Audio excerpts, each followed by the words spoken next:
evening, everyone. Final night. Unfortunately, all good things must come to an end. How did we go out there this morning? Yeah, it was lots of snow. It was a bit blistery, a bit cold, but we were certainly rewarded with some really deep bits of powder. So hopefully everyone got a bit of a taste of that, enjoyed themselves, and are now able to put the feet up, relax, because we've got some good presentations tonight. We've got Ollie and Luke who are going to kick things off. We'll then have a bit of a break, and then we've got Paul Bailey, who's the ex-medical director of St. Ambulance in WA, to bring things home for us. That's certainly one not to be missed there at all. I'll have a bit of a chat about the closing party at halftime. We've got some photos. If you do have any questions during that break, please do not hesitate to see Dylan or myself. And also we'll hang around at the end as well if anyone's unsure about things like how you download your certificates, closing party locations, or any questions about getting to or from the airport after hearing Rusutsu. So I'll hand it over to Luke and Ollie now. Let's give a big round of applause for the guys. Thanks very much and good afternoon. Just before we get going into the presentation, just going to quickly go in the room and just get a bit of a feel for who everyone is. So just nurses, hands up. Keep them up, ED nurses. All right, doctors. Keep them up if you're a retrieval doctor. Lovely. Paramedics. Yeah, beautiful. And again, keep them up if you're a retrieval paramedic. Anyone here from New South Wales, SCAT or SORT? Damn. Any other fireys? Anyone associate? Yeah, oh yeah, cool, one in the back. Not alone. Anyone involved with technical rescue? Or any pilots, any EMS pilots here? All right, cool. So the sort of group I just sort of presented today, you're probably going to get the most out of this. So we're going to move on. So, all right, who am I? Who am I and why am I here talking to you? So my name's Luke. I'm a firefighter, station officer from Thursday Island, up at the top of Queensland. I've been in the fire service for about 13 years now, and prior to that, at 17, I left school and went straight to the military and spent the best part of 10 years there, working in both the infantry and the cavalry. Got a bit sick of wearing cargo pants and working with socially awkward people, so I joined the emergency services.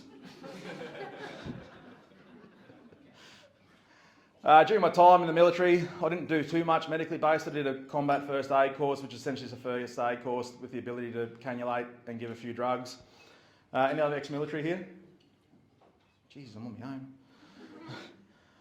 So at the end of that, I decided I finally got picked up by Fire and Rescue about 13 years ago, and I started my career down in Bowen. After working in there, I shifted up to Townsville and started really specialising on the rescue side of things, which I've been doing for about the last 10 or 11 years. In Queensland, we always start with our swift water, in-water rescue courses. Then we progress on to vertical rescue, confined space and trench, and then urban search and rescue. So urban search and rescue, anyone here USAR paramedic? New South Wales? Bloody hell. Killing me. So urban search and rescue, if you think Christchurch earthquake back in 2011, collapsed buildings, tunnelling in, finding survivable voids, and retrieving people, that's what USAR is. Once I'd done that, I got picked up about 7 years ago as a vertical rescue instructor for Queensland, and I've been doing that ever since, and that's really my passion. And that's why I'm here today. I was lucky enough as well to be put on a special team of fireys in Queensland, 50 of us who can go on the winch on the chopper, a little bit sexy. So we do a lot of insertion, extraction, like that as well. So today we're going to present to you on patient extrication in the vertical rescue setting, focusing primarily on suspension trauma and how that affects the patient and how that affects you as medical professionals treating that person. I've got no idea about it, but this guy behind me does. I'll hand it over to him. Thanks, mate.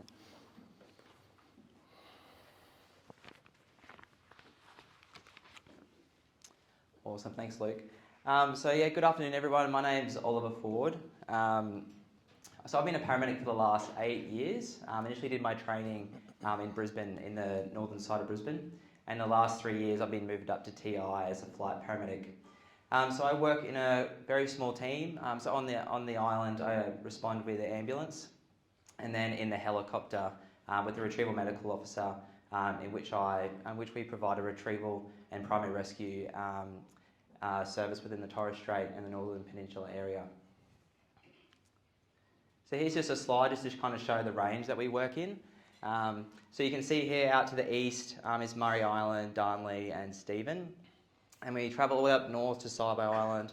So that's only a very short dinghy ride from PNG in Mabadawan village. And we are, if I can bring up the cursor here. So we're just down here, this little island down here. It's about 3,000 people. And then we travel all the way down, which is below the slide here, which is down to Weipa, Arakoon and Archer River. So what's the plan today? So our session outline, so we're going to be presenting a theoretical case, as Lucas said, about a patient who's been suspended for a prolonged period of time who's going to need vertical rescue. So Lucas is going to be presenting on the process and safety concepts involved in vertical rescue. And I'm going to be introducing the topic of suspension syndrome, the pathophysiology behind it, and the treatment recommendations to manage this condition effectively. So we'll just go over to Luke now to present the case. Okay, so today's case is going to be, it's a theoretical case, it's not an actual real one, but it's based off a number of incidents that I have attended and Ollie's seen as well. It's based around the Sunshine Coast Hinterland, Mount Biwa, and the Sunny Coast. Anyone from there? Ooh, one. Yeah, cool. Yeah, so basically what it is, we've got 3 novice climbers, novice to intermediate climbers that have attempted a multi-pitch traditional style climb utilising cams, hexes and nuts. Any other climbers? Anyone climb here? Not many. Bloody hell. One over there. Yeah, one. They've gone for a 3-pitch climb up the organ pipes at Mount Biwa, which is fairly technical, and they've got himself into a bit of trouble. So as the first climber who's the most experienced, he's done the first pitch, set his belay station ready to belay his second climber up. The second climber's deviated off the path of the original climber. He's gone and got his rope caught around a protruding rock, and at that point, just above that rock, he's taken a fall and taken a fairly good whipper straight back into the cliff face. Due to that rope deviating through that rock, it's then given some slack in the system when it's come away from that. He's then slammed back in the rock, giving himself a upper body injury that's rendered himself unable to provide any sort of first aid to himself or any recovery to himself. Our intermediate climber up the top, he hasn't put in a releasable system, so there's no ability for him to lower that person back to the ground unless he can break into what we call breaking into the system. And after about 30 minutes to an hour of trying to do that himself, they've decided to get a third person to call 000, and that's where our story starts. Awesome. Thanks, Luke. So I want everyone in the room to apply this scenario to a place that might be near your place of work, as we've only got one person here who actually lives in the Sunshine Coast hinterland in the room. So I want everyone to imagine that you guys might be the primary medical unit proceeding to this case, or for the others in the room, you might be receiving this patient later on. So I want everyone to think about, what are we going to be expecting once we perform the rescue of this patient? Do we care how long the patient has been suspended for, or what harness they're wearing?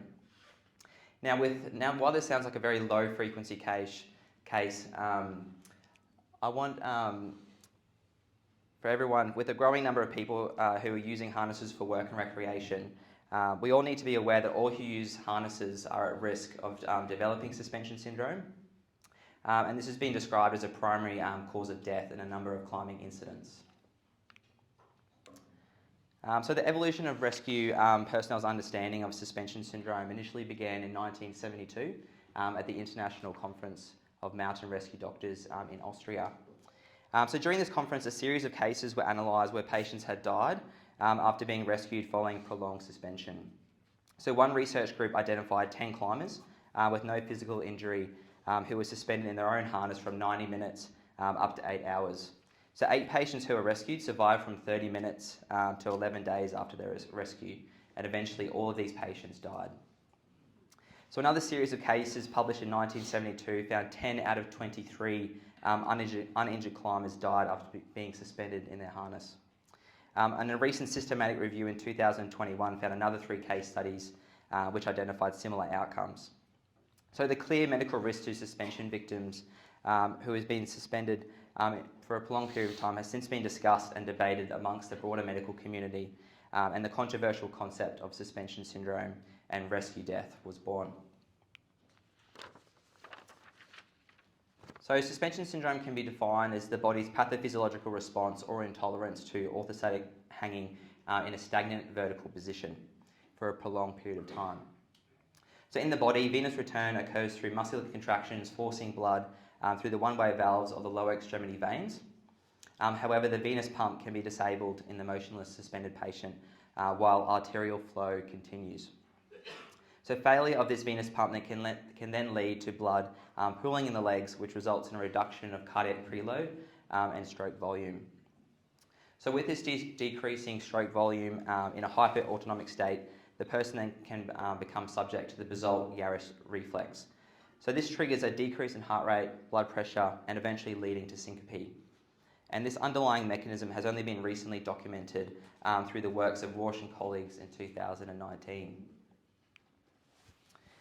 So these guys did a randomised control crossover trial, which split participants randomly into two groups and suspended patients in a typical H-shaped harness for a maximum of 60 minutes. So group 1 climbed for about a moderate intensity for 10 minutes before their suspension phase, while group 2 proceeded directly to the suspension phase. So 30% of tests were prematurely interrupted in both groups due to signs and symptoms of pre-syncope, and this occurred in a mean time of 45 minutes. So all affected participants recorded a sudden drop in heart rate and blood pressure prior to their symptom of onset. So hence the underlying mechanism of pre-syncopal symptoms associated with suspension is likely caused by an inappropriate and overriding vagal stimulation in response to the venous pooling. And a similar study performed in 2017 found comparable results, reporting a mean time to syncope of 30 minutes.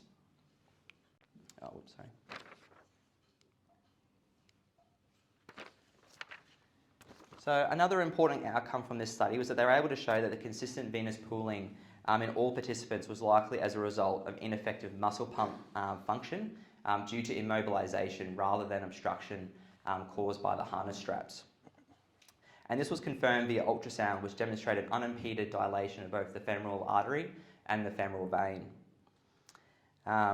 So whereas a significant decline in oxygen saturation accompanied by cyanosis and moderate pain in the lower limbs was noted in all participants, irrespective of what harness type they were wearing. So this is a really important outcome as it highlights the inherent risk of developing venous pooling and tissue ischemia during prolonged suspension, irrespective of whatever harness they're wearing.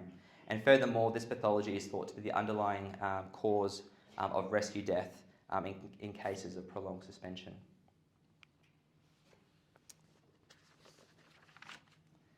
So this phenomenon known as rescue death was first introduced following several case reports of uninjured climbers dying shortly after rescue who were suspended for a prolonged period of time, regardless of harness type and intervention they received afterwards. So while there is a very significant paucity of high quality evidence, expert opinions suggest that prolonged suspension can produce a systemic response similar to crush syndrome. So experts hypothesize that during the acute phase of prolonged venous stasis, tissue hypoxia will trigger a cascade effect, which will result in acidosis from anaerobic metabolism and cellular damage, ultimately allowing intracellular potassium and myoglobulin to be released into the lower extremities. That upon rescue, a larger return of acidotic, low oxygenated and potassium-loaded blood can then travel to the myocardium and result in arrhythmias and cardiac arrest. And secondly, myoglobulin release can lead to the formation of myoglobulin casts in the renal tubule and initiating a cascade of events that can cause acute tubular necrosis and acute kidney injury. All right. So in crush injuries, the degree of muscle necrosis depends on both the duration of extremity ischemia as well as the size affected. So individually, however, the literature informs us that cellular anoxia typically results in muscle necrosis after about 4 to 8 hours. So this time frame also appears to be similar in suspension syndrome, which was first reflected in a recent case series published by Roger Mortimer that reviewed 30 incidents of prolonged suspension. So his research suggests that survival is rare after 3 hours, and even longer suspension time only further reduced your chance of survival. Now, while this time frame is based upon one rather low quality reference, and overall there is very limited evidence available to tell us what suspension time will actually translate into crush syndrome physiology, I think it's really critical to understand the risk of reperfusion injury is a real consideration, and we need to be prepared to manage the complications accordingly. Back over to Luke. Thanks, Ollie. All right, so Ollie's given us a really good background on what suspension trauma is, harness hanging syndrome, whatever you want to call it. How does that apply in the real world, and how does the response look like to that once that person puts in the 000 call? Like any emergency service, we all love an acronym, and what we work to is LAST. Okay, it stands for locate, access, stabilise, and transport that patient. It's like playing phases in rugby. It's like how I like to approach a rescue. Everything comes in a phase. All right, so we're just going to talk a bit about that now. All right, so the first thing, always the first part of a rescue is always going to be the person initiating the 000 call, or an EPIRB, or a person locating beacon, or whatever. We're just going to spend a little bit of time here now just talking about about 3 particular devices or apps that are out in the market now that would probably be interesting to most of the people here. People that, everyone's here is obviously a skier or a snowboarder, and depending on your level of experience, you may be going into backcountry type skiing, and being able to notify emergency service if you're getting yourself into trouble is no different to if you're an advanced kayaker, climber, runner, hiker, anything like that. If you're going anywhere outside of your mobile service, there's quite a number of apps out there these days, or systems. 3 of the best ones in my opinion. 000, all right? 000 is our primary one we're going to go to. Even in the absence of a mobile phone network, you can sometimes get a 000 call through to the emergency services, to the call centre, wherever it may be. If that fails, personal locating beacons, they're great, all right? They're cheap insurance. Your iPhone, who's got an iPhone? Probably 90% of this room. Is everyone aware that the new iPhone 14 and onwards now has its very own satellite network that will eliminate your network and then text directly to a call centre in Los Angeles? Who doesn't? Yeah, so if you jump on your phone, you can go through a test of it. It'll wipe your network. It'll pick up the 3 closest satellites to you. You can then text to that number, which is a centre over in LA, like I said. Tell them what sort of problem you're in, where you are. They'll then send that to wherever the most local emergency service in that area to get a response coming to you. It's probably the best one that I've seen for free. What 3 words? Who's heard of What 3 Words? Yeah, it's brilliant. One of the best apps that's come out. So What 3 Words is a system that allows the user to send for help, and by the randomisation of 3 different words, locks you into a 10-figure grid reference to show the rescuers exactly where you are. Not only does it tell them where you are, it means that we can plug it into our phones and we can see exactly where you are as well. In the absence of that, if we know you've got a phone number, if we know you've got phone reception, we can ring you. We can also talk you through how to share your location, just like you would if you're out at night in the pub or whatever in Melbourne and want to know where your friends are. Okay, pretty similar. All good with that? That's our locate. Okay, so when we're talking now about time of getting to our patient, all right, it's all going to be dependent on the type of work or location they're in. If we've got a scaffolder or a window cleaner who's fallen off their work platform in Albert Street in Brisbane City, we're going to have a pretty quick response. You're going to have a fire truck out the door from Roma Street within 2 or 3 minutes of that 000 call going in and arriving on scene, probably within 5 to 6 minutes. Like we said, if you're up in the Sunshine Coast and you're doing the eastern wall of Mount Biwa, which is what we're basing our scenario off today, you're looking at a minimum of an hour to an hour and a half response time. The nearest rescue station is Maroochydore, and we don't have specialist mountain rescue technicians on shift at all times. We rely upon calling those people in off shift, and they'll need to make their own way to Maroochydore or Caloundra fire station, pick up their cache of equipment, get in a fire appliance, and shoot in the road lights and sirens to get there, and that's just to the staging area. So we're still at least probably 2 hours to get in this person. Okay, once we arrive at the staging area, en route, we've been asking heaps of questions. Who it is, how long they've been there for, their age, all those sort of things. And we're making sure that our FireCom centres are sharing that with the ambulance as well, so we can pass that information on to you guys, because that's more critical to you than what it is to us. We just want to get there. We just want to jump on rope and do the cool stuff and let you guys do all the hard work. All right, so things we're looking for is firm information from the climbing party. All right, if we've got a 000 call from someone, we're going to ask them to give us that phone number so we can call that person and say, hey mate, meet us here, and then guide us into the location. If we're going to hike in, we'll talk about that in a minute. All right, in the absence of that, we're going to try and directly call them on their mobiles or use the What 3 Words or anything like that. Absence of that, second-hand information from climbers, people who've been walking past them might have seen them. okay, trying to give us directions to get them. Drones and helicopters. The picture here, okay, was of a retrieval that we did up at Mount Stewart in Townsville, where the use of a helicopter to locate this person was invaluable. We'd never have found him in the time frames we did if we didn't have that helicopter service. So helicopters and drones are going to be two of your best services, and finding out who in your states operates those pieces of equipment is vital. All right, failing that, we're going back to traditional navigation: maps, compasses, bearings, GPSs, and the old Mark 1 eyeball, and doing a bit of map appreciation, because you might be bashing through the scrub for an hour or two to try and reach this person, and that's not uncommon either. All right, once we've established where they are, we're going to establish where they're going to hike in and we're going to winch in. It's going to be weather dependent, terrain dependent, all those sort of things. Okay, in both situations, okay, weather plays a massive factor in this. And if you're one of the people who are responding to this as a paramedic or a doctor, always think about weather, because that weather is going to impact how long you're going to be on site, and it may dictate that you need to stay there overnight as well, so be prepared for that. Always developing a primary and a secondary rescue plan. There's so many AME assets throughout Australia now that generally our primary rescue plan is always going to be through the use of an aviation asset and generally winching in or even landing on site. That's ideal. Doesn't always happen, okay? They might get diverted to another primary rescue job somewhere else, or the weather might close in. They might have run away with a winch, okay? So we have to be prepared that this job's going to be extrapolate for quite some time. All right, once we've reached that area, we've hiked in, winched in, whatever we've done, we're then establishing hot and cold zones once we get there, and giving out jobs to individual people. Which brings us on to access.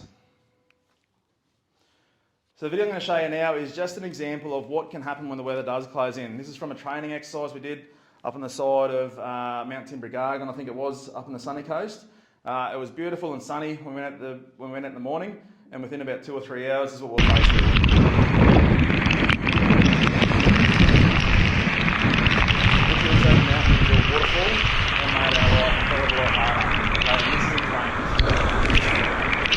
Situation, we're not going to have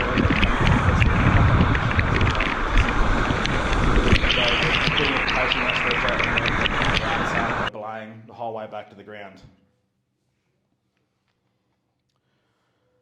All right, again, focusing on primary and secondary rescue plan. I cannot emphasise that enough. When I teach our guys and girls rescue in Queensland, you cannot emphasise enough having a primary and secondary rescue plan. So many people get focused on the fact that, a helicopter's coming, I'm not going to do anything else. That's not good enough. You need to have a secondary plan in case a helicopter gets sent off site. How are you going to get in there and get out? All right, then your navigation route. The other big thing to make sure that you're doing, if you're a paramedic or a doctor on site, and if the fireys aren't talking to you, because we do get a little bit tunnel visioned, then all right, ask us. Hey mate, where we at? What we doing? Where we at? How long are we going to be there? How long we got till we move? And how long are we going to be till we get to the casualty? All right, keep seeking updates, just like you would if you're en route to a job. All right, and then again, hopefully someone like me is communicating that back to you anyway. And again, communicate with police, SES, helo teams, all those sort of things. Just a little caveat to this video. This is a recovery again, the same job in Townsville. It does include footage of a deceased person inside a body bag. If that's going to upset you a little bit, maybe just shoot out for 2 or 3 minutes. Everyone's all right. So this is a quick insertion that we did for a recovery up in Townsville. This is a best case scenario. Okay, we got notified of this guy who'd fallen off the cliff. From launching at Townsville to landing back at the base was only about an hour and a half. It was a really quick, great job, and how it works 80% of the time. See here, up until this chopper, the guy there, the officer, the rest of the officers, we jump on, get inserted into a bit of the arm, and start on.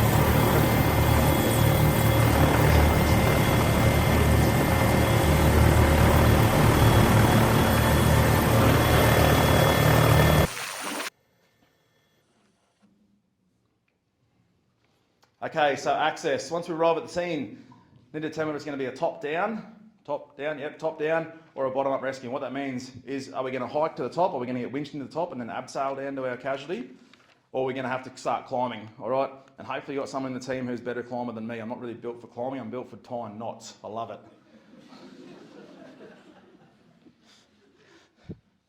Right. We're going to set our anchors, all right? Once we get there, we're going to set our anchors. I talked at the start of this presentation about cams, hexes and nuts. For those who aren't familiar with climbing, that top picture is what's called a cam. It's a camming device, it's spring-loaded, and when you apply, the more pressure you apply to it, the more outward pressure it puts into that rock. And that particular bulb there can support up to about 1,000 kilos. So really, really cool bits of gear. They're made of titanium, they're light as, and they're awesome. All right, whether we're doing a top-down or a bottom-up rescue, who's familiar with the crag? Who's the climbers? Who uses the crag? Yep, we use the exact same thing. Okay, so we're going to liaise our glide. So for those that don't know, a crag is a climbing guidebook. It's got pretty much every climb within the world. It's graded, tells you who did the first ascent, and shows you the best way to climb that route. So we're going to liaise that, and you can see in the bottom picture there at the organ pipes. All right, I can't remember what route it is, but we're saying where that first dot is the first pitch where our climbers are a bit stuck. Then going to belay down or climb up, set our rest, set our belay station, set up all our gear, get to our patient, strap them up in a rescue strop or put them in a stretcher, whatever's going to be appropriate. Then either lower them down or haul them back up to the top to whatever's the most suitable location to hand them over to you guys to start doing pre-hospital care. Back to Ollie. Awesome, thanks Luke. So after Luke has located and formulated a plan to access our patient, the first step for us is to establish a line of communication, which Luke has emphasised. So ideally this is going to be via radio on a pre-established channel, or we can just use a second radio from one of Luke's colleagues. So you have to imagine that the rescue team is going to be on top of that ridge and above you, and we're going to be setting up at base of the cliff, ready to receive the patient. So before you are separated, make sure that you have tested that communication line, and just remind him that we're going to need to know, first, the patient's conscious level, any associated traumatic injuries, time suspended, and any symptoms that are present that might indicate distal tissue ischemia. So if the patient is conscious and able, we're going to really want them to be encouraged to start moving their legs early, the patient rather. So early mobilisation of the lower extremities aims to activate the body's muscular pump to combat that venous stasis and promote reperfusion of the lower extremities. And from this information, we can rapidly form a risk profile of the patient's condition and plan accordingly. So if we apply this scenario, this approach to our scenario, the patient has been suspended for over 4 hours now and reports back to the vertical rescue team with complaints of worsening pain to both legs, particularly on movement, and numbness and tingling in both feet. Now, unfortunately, this is limiting the patient's ability to move their legs effectively. So considering the patient's signs of distal ischemia, and rescue will likely take another 2 hours, upon rescue this patient is going to be at risk of reperfusion injury. Hence, it's going to be important that we prepare the appropriate medications to manage a hyperkalemic emergency upon rescue. And depending on your service, medical setting and phase of taking over this patient, this might include sodium chloride, calcium gluconate, insulin glucose, nebulized salbutamol, and sodium bicarbonate. And upon rescue, the immediate priority is going to be applying patient monitoring, gaining IV access, and obtaining an ECG. So without access to an iStat machine in the pre-hospital environment, we're going to need to rely upon the clinical symptoms and ECG changes to predict the underlying serum potassium levels. So although the ECG changes associated with hyperkalemia do not always happen in a stepwise fashion, the more acute rise in hyperkalemia, the more likely we're going to see those typical ECG changes occur. So hence it's going to be important to be aware that the hyperkalemic patient that can rapidly progress from the normal ECG when you've received the patient to ventricular fibrillation. So let's just have a quick refresh on the classic ECG progression in hyperkalemia. So hyperkalemia decreases the transmembrane potassium gradient, leading to an increased potassium conductance, inactivation of the sodium channels, and shortens the duration of the action potential. And the normal range of potassium is between 3.6 and 5.2 millimoles per litre. And at levels between 5.5 and 6.5, we're going to start seeing those peak T waves, which reflects a faster repolarization of the myocyte. So a good clinical pearl is to look for, as you can see on the slide, is that if the T wave amplitude is bigger than the R wave, so this is a sensitive sign for hyperkalemia. And this can help differentiate between the broad-based signs of early MI. So as potassium levels between 6.5 and 7.5, they start to hyperpolarize the resting potential of the myocyte, which slows the rate of depolarization. And the underlying process is reflected through the prolongation of the PR interval and flattening or disappearance of the P wave.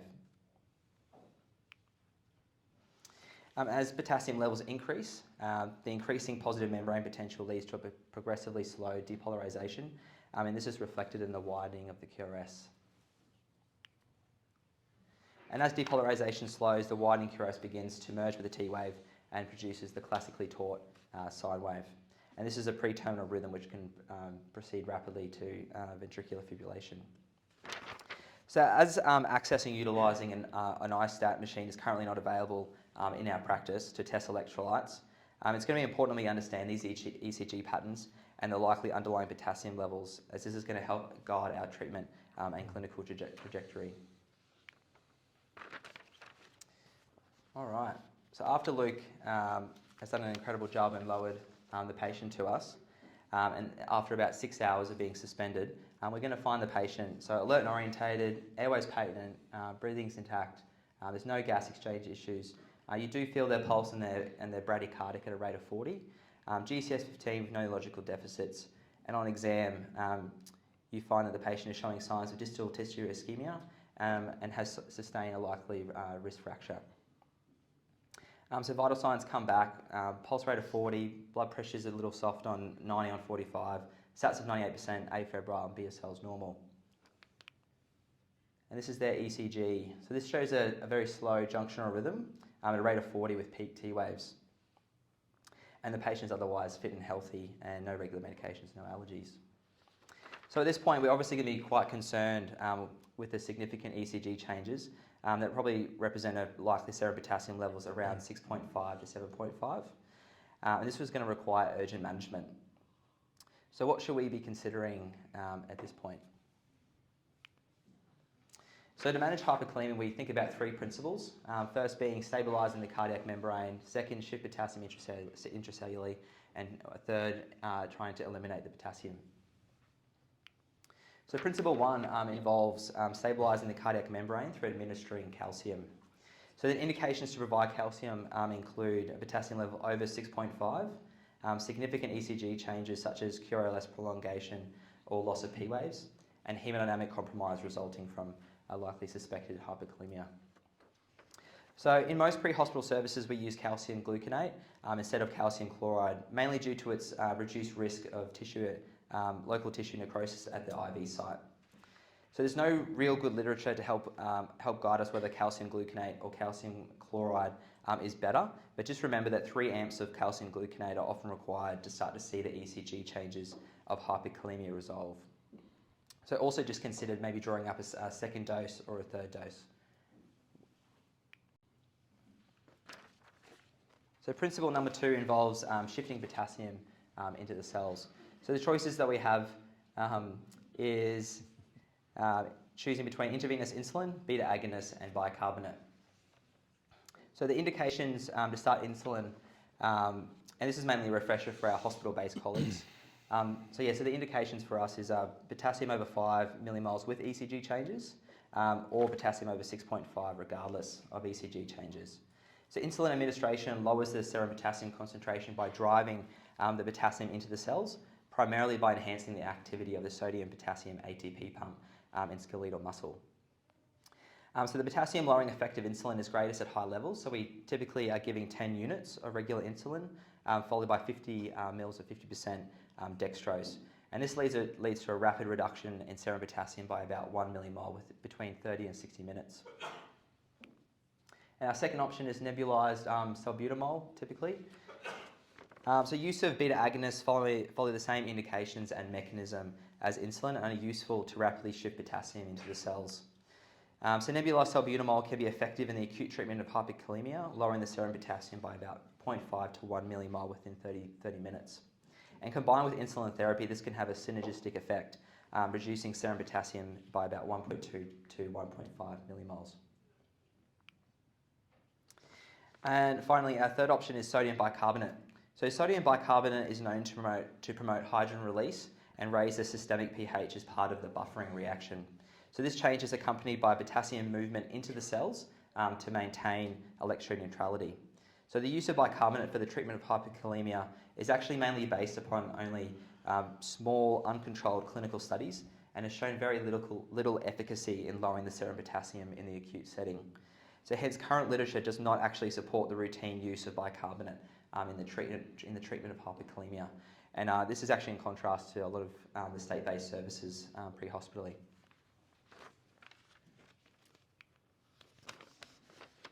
All right, so where does insulin stand within the routine management of hyperkalemia in the pre-hospital environment? So at this stage, no state-based service routinely recommends insulin therapy to treat hyperkalemia pre-hospitally. And this is likely due to the large paucity of evidence available that validates, number one, the safety of administering insulin therapy when relying on ECG changes alone. So while we are more likely to see the typical ECG changes associated with an acute pathology, we know that ECG interpretation is often insensitive and an unreliable marker of underlying serum potassium. And two, we need more research that validates the reliability of utilising an ISAT machine in the pre-hospital environment. So while recent studies have shown positive results, many are experiencing challenges with reports of reduced analytical sensitivity and high operator error. And third, once we have chosen the right patients, we need more robust studies that evaluates the safety and efficacy of insulin as a routine treatment. So I think it's a very exciting space for pre-hospital research with many studies demonstrating promise, but I don't think we're going to see a service-wide change until we're able to perform point-of-care testing reliably and gain access to technology that is user-friendly in the pre-hospital environment. And finally, the third principle, eliminating potassium. So the kidneys are the main route for eliminating potassium, so ensuring euvolemia and appropriate urine output is the mainstay of treatment. So consider transporting these patients to a dialysis-capable facility to support the effective removal of potassium, as well as myoglobulin as well to prevent an acute kidney injury. And so this is just a guideline that I've kind of put together that reflects what we've spoken about and what we would be considering to give this patient. So the one thing I'd like to highlight here is to remember to start fluid therapy to reduce the risk of an AKI in addition with your hyperkalemic protocol. So after administering calcium, starting your fluid therapy and salbutamol nebulizer, the next priority is going to be packaging this patient ready for transport, ideally to a dialysis-capable hospital, which takes us over back to you, Luke. Thanks, Ollie. Okay, brings us in the final phase of our rescue now, moving into the transport. So our paramedic and our doctor that's on scene have done a fantastic job of stabilising our patient. We now want to move them from pre-hospital care through to primary healthcare centre to give them the ongoing treatment where the nurses in the room and the ED is really going to start taking over and nursing this person back to health. Okay, it's going to be, if it's a winch out, okay, it's generally going to be fairly simple, all right? One thing we need from you guys is give us about a 20-minute warning. If you're paramedics or doctors, give us about a 20-minute warning of when you think you're about ready to move, because what's generally happened, if we've hiked in and they've winched in a para and a doctor, the bird would have gone off, the helicopter would have gone off and it's shut down in a field somewhere and they need to start up again and go through all their procedures again. So it takes 10 to 20 minutes to get them going. So if you can give us about a 20-minute warning, we can communicate with them so we're being efficient with our time, we're not wasting time either. The stretcher on the left there, right, titanium split stretcher, they're great for if we're going to hike them out. We can chuck them on top of a big wheel, which is a frame with a big mountain bike tyre on it, to get them down the hill if we're going to hike out. However, if we've got them going into a helicopter, we're going to have to log roll them out of that and put them in the helicopter stretcher. They don't interchange with each other, not in Queensland. Anyway, stretcher on the right is a sked stretcher. They're great for dragging along the ground, and we can chuck them straight in the helicopter stretcher and strap them up and straight to hospital from there. Again, we talk about winching in or hiking out. It might be a combination of both. And when I say a combination of both, we may have a person who is down on a cliff face somewhere. We've lowered them to the ground. We've started treating them. As the helicopter's fired back up, they've come in and done their finals. They've given us the indication they can't winch from there because it's too difficult. It may be the fact that the downwash from the helicopter is going to start pushing all that downwash back up the cliff and start pushing the helicopter around too much. So we may have to hike that person out another K or two, or conversely haul them straight back up the top of the cliff so they can winch from a safer location, and that's not uncommon either. Or again, if it's too dark, if the patient's not that sick and it's safer just to leave them there overnight, we'll do that. We'll just stay there overnight with them, let you guys know, have stuff brought in for us to make sure we're going to be as comfortable as possible, and do it in first light the next morning. If they're sick, if they're proper sick, they'll winch at night. Okay, don't be too worried about that. All right, that's about it for the transport. It's pretty simple. We're either going to fly them out or we're going to walk them out. It's not a big deal. The biggest thing I want you to take away from this is protecting that casualty from the downwash of a helicopter. So as that helicopter comes in, I'm basing this off an AW139, which is about the standard for EMS across the world now. When that helicopter comes in at 100 feet, which is about 30 metres off the ground, the downwash from that is around about 50 knots, okay, which is about 90 kilometres per hour. As the helicopter then comes and descends into location, starts getting ready for winching, they're coming in to about 15 metres, where thankfully the downwash reduces to about 40 knots, which is still low, is about 80 kilometre an hour per winds. Put in perspective, that's a Cat 1 or a Cat 2 cyclone, all right? So just really think about that, flying twigs, branches, anything that's on site, strap it down, okay? The two videos here is an example. One's in the bush, okay? One's halfway down a cliff and we've got trees and everything around us. The other one's at the top of a cliff. And let's have a look at the difference in scenes. This is a video too, sorry, that's got the person in a body bag, so I don't like it. Close yours.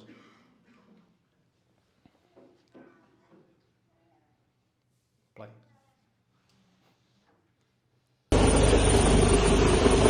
Right, here we've got the patient package. Our RCO and our Warrior there. They shut down the field close. Then you start flying in.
Second video here is up the top of a waterfall just south of Townsville. Pretty rainy day, long hike in to get to this guy, but thankfully the helicopter was able to come in and we only beat about a 10-minute window to get this guy out.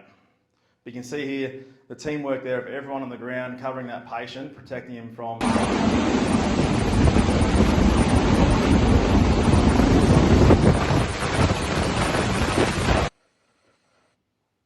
Right.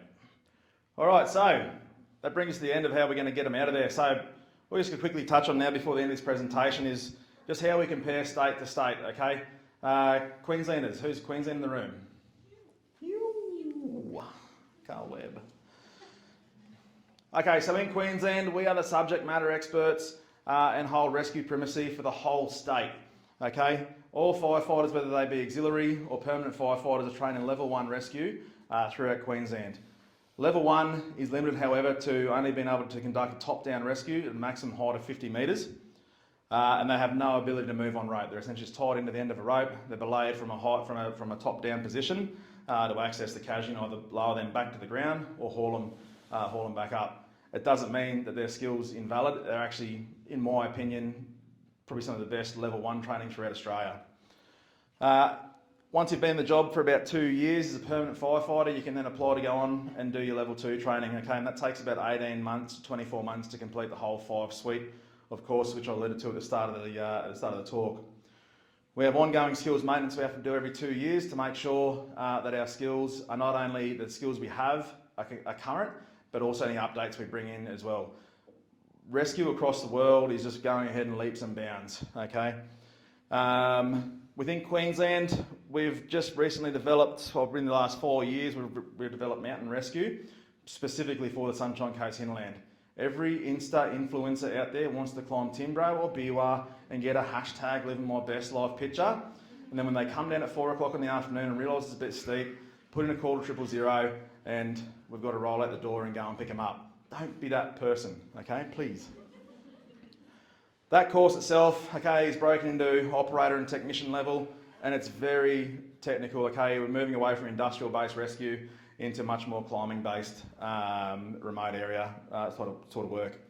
The SES has a very limited capability. They currently sit under our portfolio. They're about to transition over to police, and I'm not too sure what's going to happen with them and that skill set after that. The biggest downfall in Queensland, and it bugs me to no end, and it's where New South Wales trumps us, is that we have no QAS paramedics that are trained in level 2 rescue. We've got QAS paramedics that are trained in urban search and rescue. We bring them on the course, but in vertical rescue we have nothing. So, like, I've been to a job, for example, where I had a climber who'd fallen 17 metres, he had a clear pneumothorax. I've got nothing more than a phone, talk to the paramedic up the top of the cliff, and just hope that the guy doesn't deteriorate too much quicker. It's terrible. Hopefully we see that in the next, in my opinion, the next 5 years.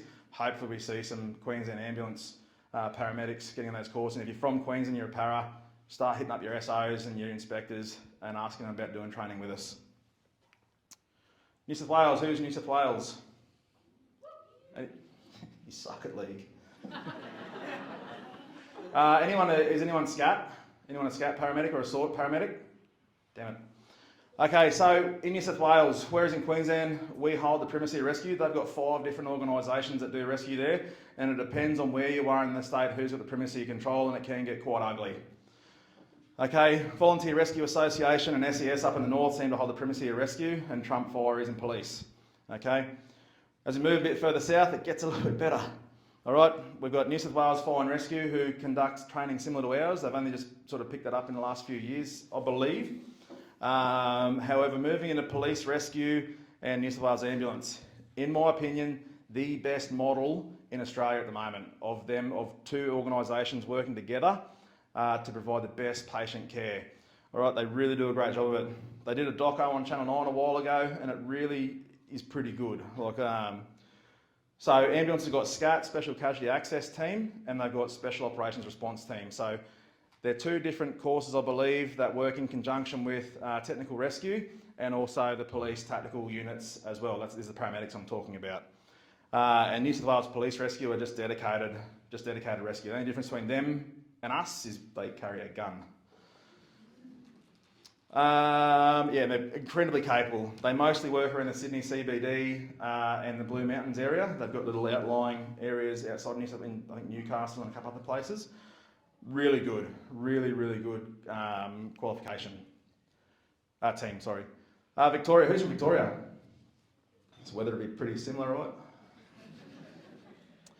Fire and Rescue Victoria, permanents, again, pretty similar to Queensland. Very good capability down there.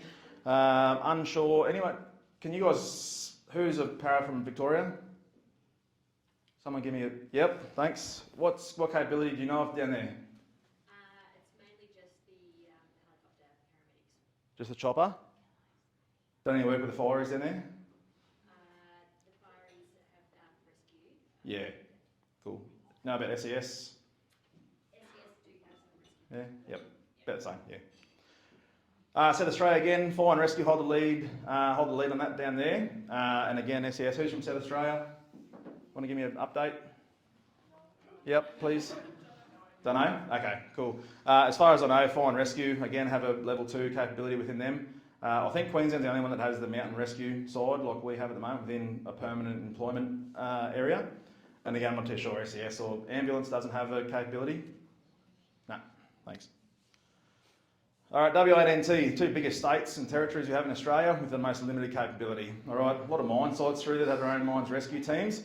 But SES pretty much holds the primacy of rescue in those locations, but what their memberships are like or their training is like, I'm not too sure. Police Special Operations have very limited capability for roping in those 2 locations. It's mostly for tactical sort of roping, not a lot of rescue or recovery style work. WA, hands up. Want to give me an update? Yep. You? Yep. Yeah, you. Yep. White jumper. Yep. Yep. Hiding your face. Yep. What's that? Critical care paramedics, winch. Yep. Do water rescue and dry rescue for chopper, and we have special ops paramedics as well. Yeah. And what's their sort of training? They do vert and all that sort of stuff. Yeah, BA sort of stuff, everything with fires. Yeah, beauty. That's great. That's awesome. Northern Territory, Northern NT. What do you got? It's mostly done through care flight, all the extra training, Yep. and like critical care through St. John's. Okay. Beautiful. Thanks very much. Oh yeah, and Tassie. Who's from Tassie? We forgot about you guys again. Sorry. Anyone from Tassie? I don't really know if they do either. I think fireys do it. Okay. So we're coming to the end now. Stay with us. All right. Key takeaways, Ollie. Yeah, so I guess from me, I'd just like everyone to leave with is number 1 is suspension syndrome is a low frequency, high risk presentation. And just particularly remember if they've been suspended for over 3 hours. 2 is remember to establish that clear line of communication between both yourselves and the rescue unit. And this is going to be critical to ensure that everyone has the same mental model of the patient's criticality, as well as to enable safe extrication that can be flexible and dynamic that Luke has emphasised. And 3rd is to remember to encourage the patient to move their legs as early as you can and be prepared to manage that sudden hypokalemic emergency upon rescue. All right. So for me, simple brain to work out a simple problem. Okay, it's a team sport. All right. If you're a footy player, netball player, a boxer, all right, you've got a whole bunch of people around you that help you achieve your goal of either winning that game or that match or whatever. This is no different. We're performing now at the highest level though, and our goal at the end is saving someone's life. Okay. Without your rescue specialist, you're not going to get there. Without the medical practitioners around us, we're not going to be able to help that person once we get there. It's the biggest team sport. If you're involved in this stuff, guys, physical fitness is massive. All right, it doesn't mean you have to be a world-class sprinter or, you know, you've got to be able to carry heavy stuff. But all right, that's where I come into it. All right, I can hump heavy stuff. All right, our packs are looking to be around 20 to 30 kilos. Okay, so be prepared that you have to carry a 20 to 30 kilo pack, whatever distance it's going to be to reach that casualty. All right, and that's not much of your own personal gear. That's purely medical and rescue stuff only. Okay. It starts from the initial notification of the job, coming together as a team, identifying where this guy or girl is, how we're going to get there, get them out, stabilise them, and get them back to hospital. It's as simple as that. Okay. A few references there if you're that keen. Well done, Ollie. You're much more better at referencing than me.